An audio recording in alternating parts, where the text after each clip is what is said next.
Let's get started. The first concept that we are going to cover is energy expenditure. Energy expenditure is the amount of energy required to sustain work being done. It is essentially how hard are you working? It answers that question. To answer the question, we have different options, however, in the units of the answer. We can measure how hard someone is working in calories per minute. We can measure how hard someone is working in calories per hour. Calories is one option, and you can see in this table that caloric cost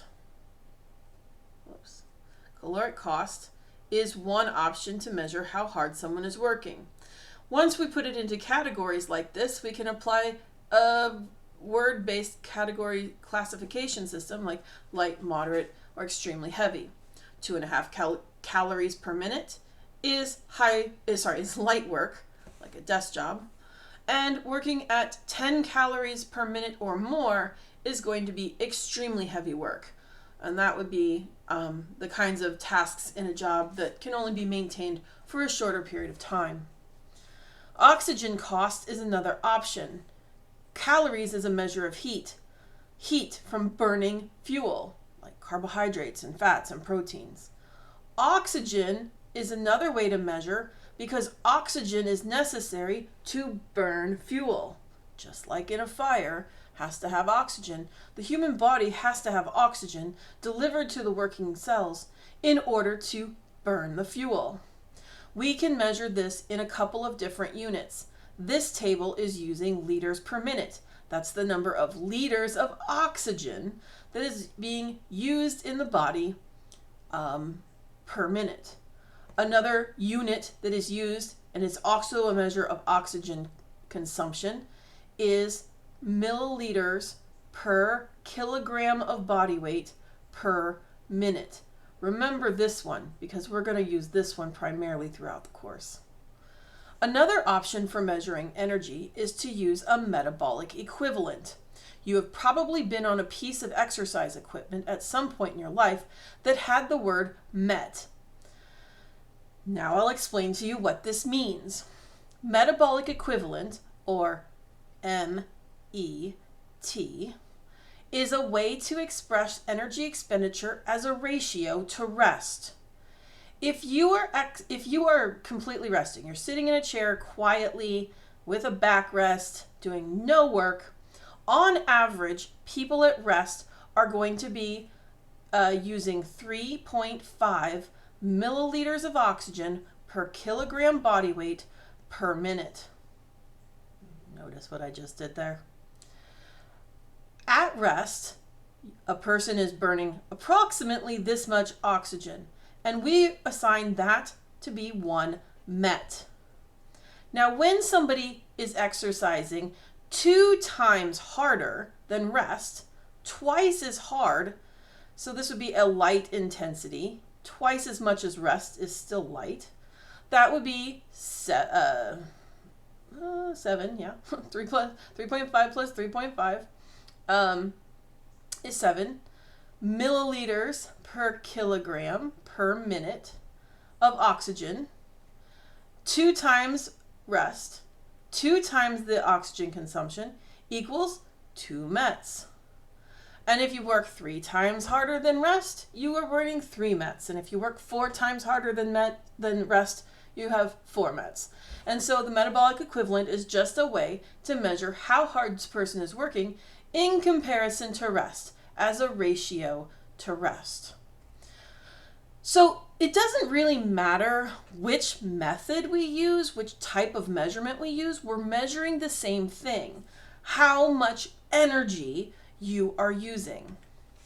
This energy is used to fuel the work. But instead of talking about, on the last slide, we talked about how hard is someone working, we use the term work capacity to talk about how hard is someone able to work. And so we're talking about a characteristic of the person. I can't talk and write at the same time, forget it.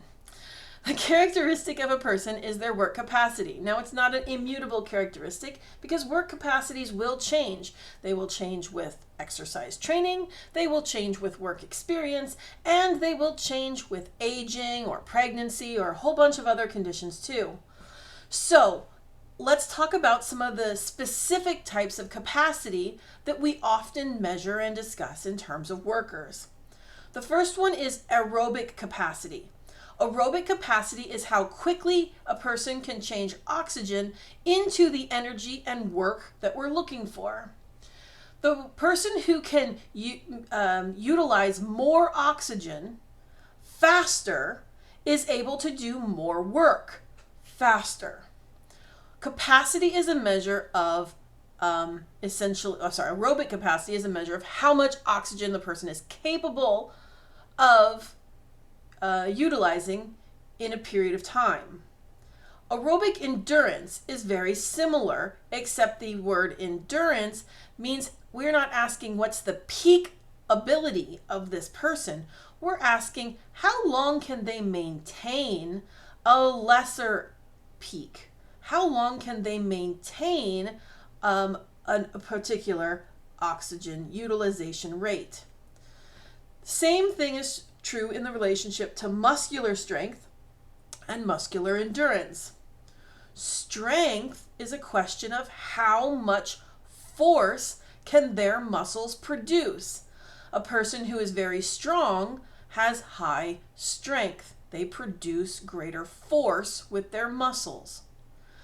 On the other hand, endurance answers the question of how many times can they do a muscular contraction and create a force that might be a little bit lesser, but how long can they maintain that? There is a relationship between aerobic capacity and aerobic endurance.